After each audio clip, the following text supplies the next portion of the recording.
In our Crown Royal series, we give our customers two options when it comes to bar equipment on how they have it delivered. They can either get it on traditional legs or what we call Modular Bar Die, which you see right behind me. Some people refer to it as a smart wall system, some just as a bar die, but essentially it's the wall that your equipment comes pre-attached to. So within this wall, there's cutouts. Those allow you to run your utility lines, your plumbing, all of that right through the back of the wall, rather than a mill worker building a bar wall and then attaching the equipment in the field. This comes from the factory, prefabricated, attached to the wall, and it saves a huge amount of time.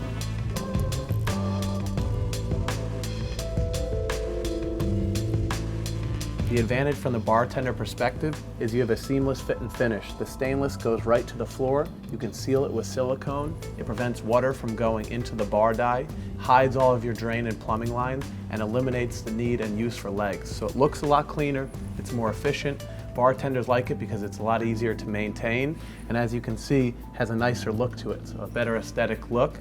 And this has become very, very popular for us, and it allows for a very easy and simple installation.